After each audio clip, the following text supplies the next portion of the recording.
My name is Nicole Castellanos, and I'm going to be presenting mindfulness.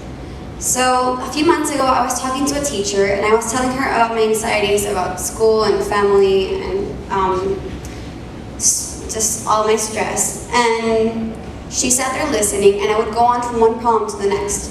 And after all my talking, she finally said, "Have you ever heard of mindfulness?"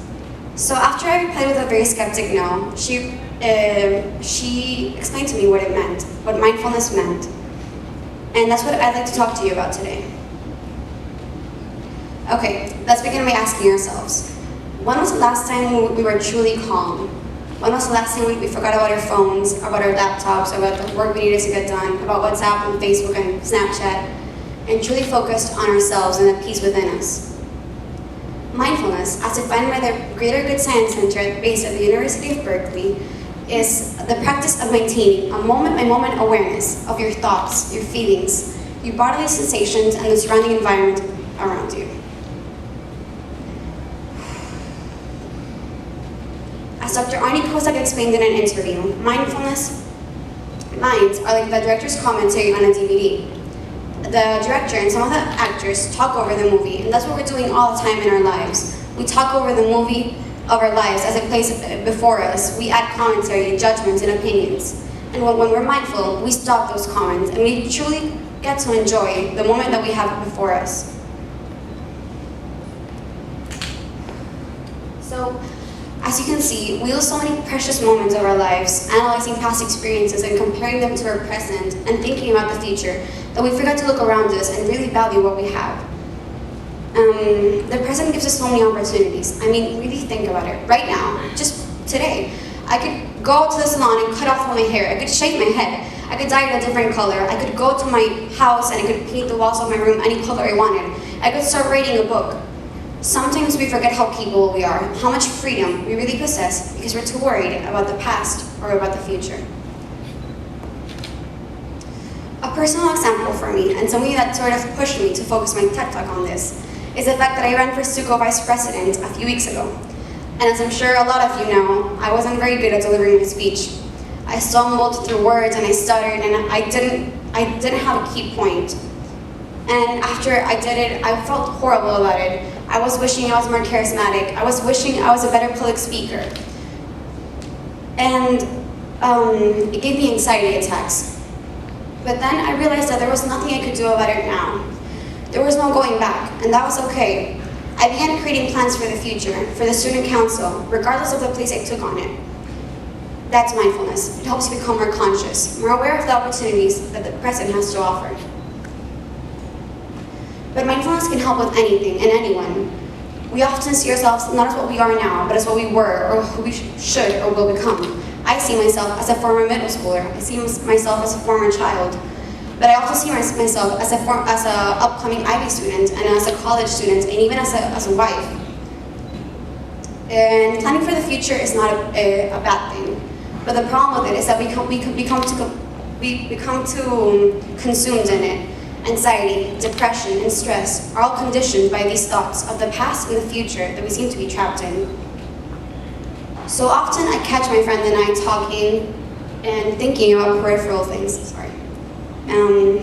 I find myself remembering a book I read a few summers back called It's Kind of a Funny Story by Ned Vicini.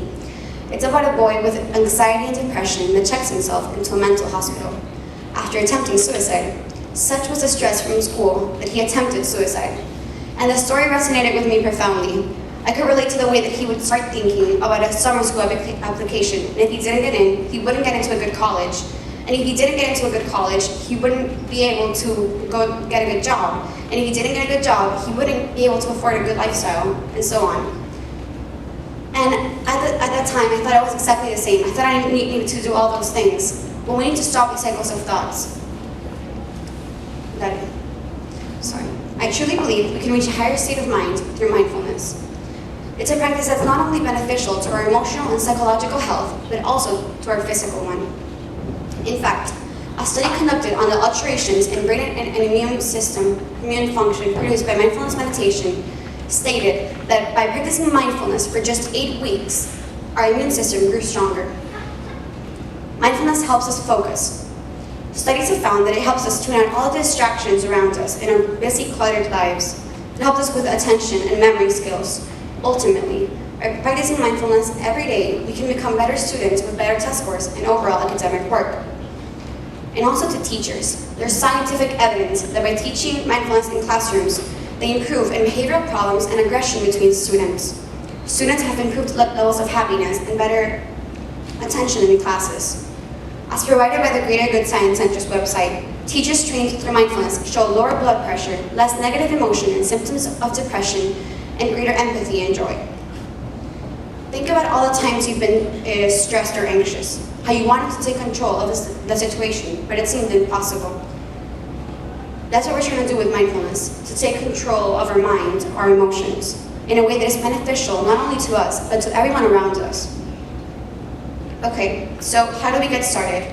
Well, honestly, there's really no start to mindfulness. It's a state of being where you're aware and you're conscious of everything that's going on in your body, mentally and physically.